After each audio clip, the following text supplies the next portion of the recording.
இன்னைக்கு வெஜ் புலாவ் எப்படி செய்கிறதுன்னு பார்க்கலாம் வாங்க. ஒரு குக்கரில் 3 ஸ்பூன் நெய் 2 ஸ்பூன் ஆயில் சேர்த்து காஞ்சதும் 1/4 கப் நிலக்கடலையை சேர்த்து பொரிச்சிக்கலாம். இதுக்கு பதிலாக முந்திரி பருப்பு கூட சேர்த்துக்கலாம். 2 பிரியாணி இலை, 1/4 டீஸ்பூன் சீரகம், 2 ஏலக்காய், சின்ன துண்டளவு மராட்டி மொக்கு, 2 கிராம்பு, 2 துண்டு பட்டை, 1 ஸ்டார் பூ சேர்த்து கலந்துக்கலாம். பட்டை வகைகள்லாம் புரிஞ்சதும் 3 பச்சை மிளகாயை 2ஆக கட் பண்ணி சேர்த்துட்டு மெல்லிசாக கட் பண்ண ஒரு பெரிய வெங்காயம் சேர்த்துக்கிறேன்.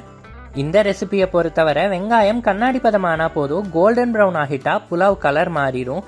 மோஸ்ட்லி வெஜ் புலாவ் ஒயிட்டாக தான் இருக்கும். 4-5 பல் பூண்டு, 1 இன்ச் இஞ்சியையும் தண்ணீர் சேர்த்து அரைச்சி பேஸ்ட்டாக சேர்த்து கலந்து விட்டுக்கிறேன். 1.5 ஸ்பூன் கல்லுப்பு சேர்த்து கலந்ததும் வெஜிடபிள்ஸ்லாம் சேர்த்துக்கலாம். 1/4 கப் அளவு corn, 8 to 10 beans, 1 medium size கேரட்டை ரவுண்டாக கட் பண்ணி சேர்த்துக்கிறேன்.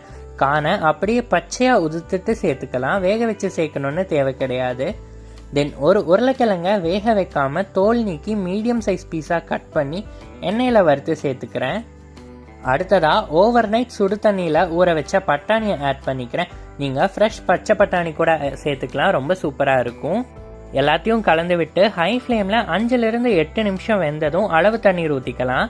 அரை மணி நேரம் ஊற வச்ச 1 டம்ளர் பாஸ்மதி அரிசிக்கு 1 to 1.5 டம்ளர் தண்ணீர் சேர்த்துக்கலாம், அரிசியினுடைய பிராண்டை பொறுத்து. இதுவே நார்மல் அரிசினா அதுக்கு ஏற்ற அளவு தண்ணி ஊற்றிக்கோங்க. நீங்கள் யூஸ் பண்ணுற அரிசியை பொறுத்து தண்ணீரினுடைய அளவு மாறுபடும். நான் பார்த்தீங்கன்னா 1.5 டம்ளர் சாதா அரிசி தான் எடுத்திருக்கேன். அதை அரை மணி நேரம் ஊற வச்சு எடுத்திருக்கேன். இதுக்கு 3 to 3.25 டம்ளர் தண்ணீர் சரியாக இருக்கும். வெஜ் புலாவ் எப்பவுமே உதிரியாக இருந்தால் நல்லா இருக்கும். அதே போல் நான் சேர்த்த காய்கறிகள் தான் சேர்க்கணுன்னு கிடையாதுங்க, உங்களுக்கு விருப்பமானதை சேர்த்துக்கோங்க.